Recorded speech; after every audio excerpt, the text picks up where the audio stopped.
Oh yes. This is my kind of shootout between the two biggest TV car icons of all time.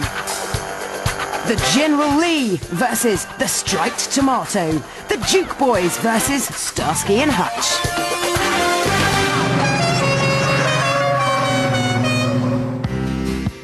Trouble sure had a way of finding them Duke Boys and their 1969 Dodge Charger RT. Wearing the Confederate flag and named after a leader of the American Civil War, the General Lee was a race car, hence the doors being welded shut. David Starsky's 1974 Ford Gran Torino was unusually attention-grabbing for a cop who spent large amounts of time on stakeouts. It's a little-known fact, but the Ford actually appeared briefly in the first ever episode of The Dukes of Hazzard. But the two have never been raced. Until now. So, two all-American V8s, but which has stood the test of time the best? We'll start with the General Lee.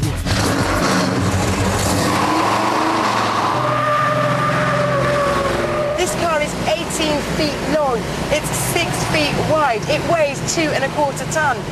When it was new, it was 375 brake horsepower. But the best thing about this car is the noise. A 7.2-litre engine. But still, that is not enough to get this car sideways, which I am amazed at. Turn in, well, you turn in and the steering's optional, quite frankly. Oh, and the brakes are absolutely diabolical. The car would be destroyed every episode during filming, so Warner Brothers got through 320 of them, which meant eventually there was a shortage of Dodge Chargers in Southern California.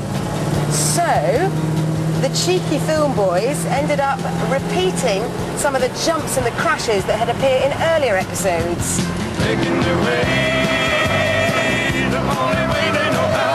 Right, come on, Boss Hog, let's do a fast lap. It says I'm doing 100 miles an hour. I don't quite believe it. Oh my God, brake, brake, brake. I have turned the wheel and the tyres have thankfully come with me.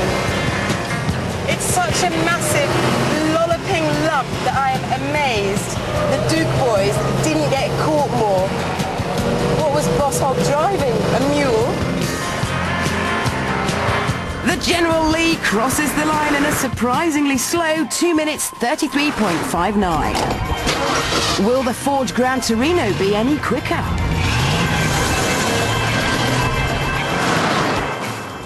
The makers of Starsky and Hutch were a bit more careful than those Duke Boys. Only 12 of these cars were used and amused during filming.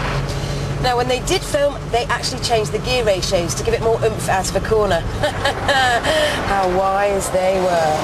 Under that long bonnet is a 5.8-litre engine, but it only produces, well, in its heyday, 250 brake horsepower, which isn't very much.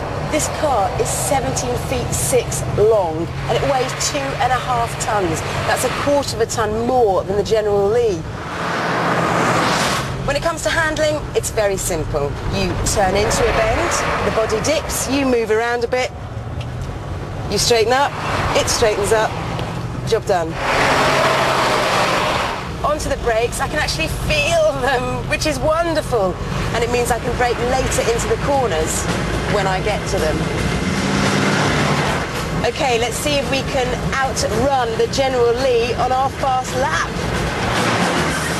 Into the first corner, the throttle's flat out. I'm going to slide down to second gear, turn in. At the first checkpoint, the Gran Torino is 1½ seconds down on the General Lee. I think my cornering speed is similar to that of the General Lee. It takes me quite a while to get to the corner and to exit the corner. At the chicane, it's 2½ seconds down. I'm gently getting to 60 miles an hour. Starsky and Hutch manages to claw back a second in the final sector, but still crosses the line 1½ seconds slower than the General Lee.